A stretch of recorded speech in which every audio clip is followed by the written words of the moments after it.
दोस्तों, क्या महाराष्ट्र के निकाय चुनावों में बीजेपी अकेले लड़ने की तैयारी कर चुकी है? क्या एकनाथ शिंदे और अजीत पवार महाराष्ट्र के दोनों डिप्टी सीएम को यह अंदाजा लग गया है कि निकाय चुनावों में अब उन्हें अकेले ही लड़ना पड़ेगा?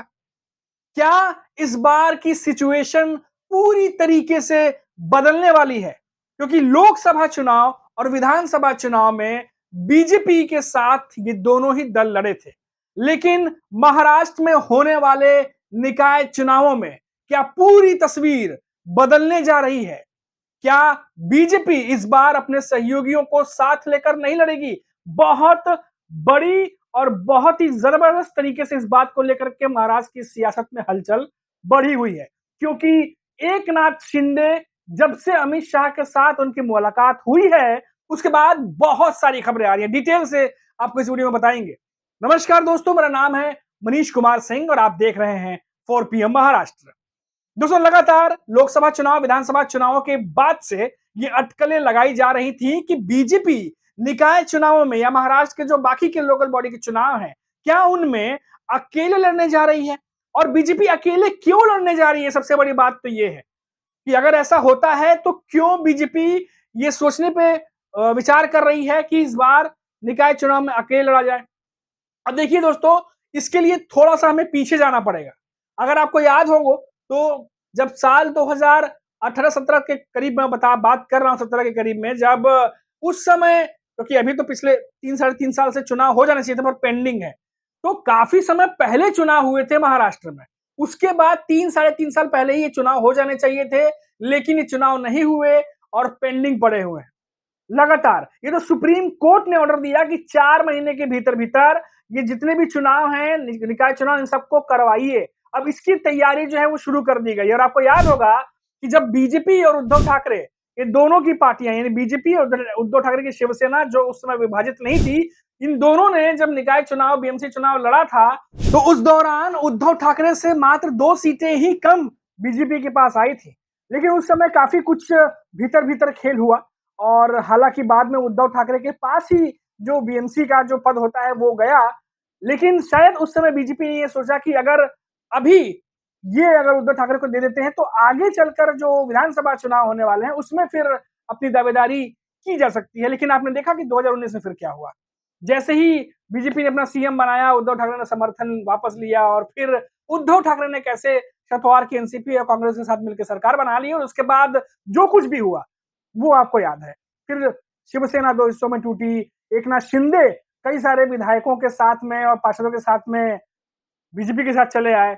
उसके बाद फिर उद्धव ठाकरे ने फिर से लोकसभा चुनाव में अपना लोहा मनवाया, लेकिन विधानसभा चुनाव आते आते फिर से एक बार महायुति जो है वो महाविकास अघाड़ी पे भारी पड़ गई। दूसरी तरफ शरद पवार की एनसीपी भी 2 हिस्सों में टूटी। अब दोस्तों, यहां पर सवाल ये पैदा होता है कि ये सब कुछ करने के बाद लोकसभा चुनाव जो है वो, हालांकि बीजेपी को नुकसान हुआ उसमें, लेकिन विधानसभा चुनाव आते आते, चाहे स्कीम्स हो, लाडली बहन हो, कुछ भी करके वापस विधानसभा चुनाव में महायुति ने बढ़त बनाई। लेकिन अब जो महाराष्ट्र के चुनाव है, जो निकाय चुनाव है, उसमें बीजेपी क्यों अकेले उतरने की रणनीति पर काम कर रही है, जिसका जो सवाल मैंने शुरू में पूछा था। अब देखिए दोस्तों, विधानसभा चुनाव के बाद खासतौर से देखा गया, लोकसभा चुनाव से विधानसभा चुनाव तक ये देखा गया कि सीट बंटवारे को लेकर के बहुत ज्यादा खींचतान हुई महायुति के भीतर।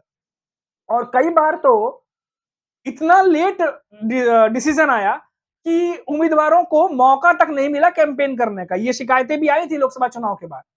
और विधानसभा चुनाव में भी देखा गया कि महायुति में फिर से सीट बंटवारे को लेकर जबरदस्त तरीके से माथापच्ची हुई। चलिए, सीट बंटवारे के तमाम किस्सों को अगर हम छोड़ भी दें तो भी आप देखिए कि चुनाव होने के बाद भी पदों को लेकर के, या फिर अगर आप बात करिए मंत्री पदों को लेकर के, कैसे जो है वहां भी माथापच्ची हुई थी। अब ऐसे में क्या इस रणनीति पर काम हो रहा है कि सब जो है वो अपने अपने हिसाब से अपने अपने सीटों पर लड़े अलग अलग हो करके, और उसके बाद जीतने के बाद जो है वो क्या होगा, क्या कैसे प्लान बनेगा, उस पर काम होगा। अब दोस्तों, एक खबर, हालांकि ये कंफर्म नहीं है, पर मैं खबर अभी, क्योंकि आपको ये तमाम जानकारी दे रहा हूं, इसीलिए आपको बता दूं कि एक खबर और आई हुई है। खबर यह है कि महाराष्ट्र के डिप्टी सीएम एकनाथ शिंदे, देश के गृह मंत्री अमित शाह से उनकी मुलाकात हुई है। और जो रिपोर्ट्स जो खबर निकल के सामने आ रही है कि मुंबई में खासतौर से अगर हम बात करें तो 227 में से 107 जो है 107 सीटें जो है वो एकनाथ शिंदे मांग रहे हैं, यानी करीब करीब आधी सीट जो है वो एकनाथ शिंदे चाहते हैं कि उन्हें दे दी जाए। अब ऐसे में बीजेपी क्या ये बात मान लेगी?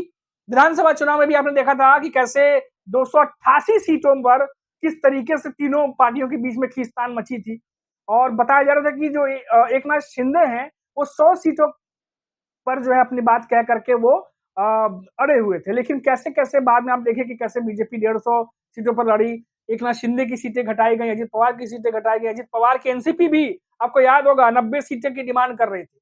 तो ये तमाम चीजें अब हो चुकी हैं। अब बीजेपी के अपने हिसाब से जो-जो उन्होंने सेट किया था वो हो चुका है।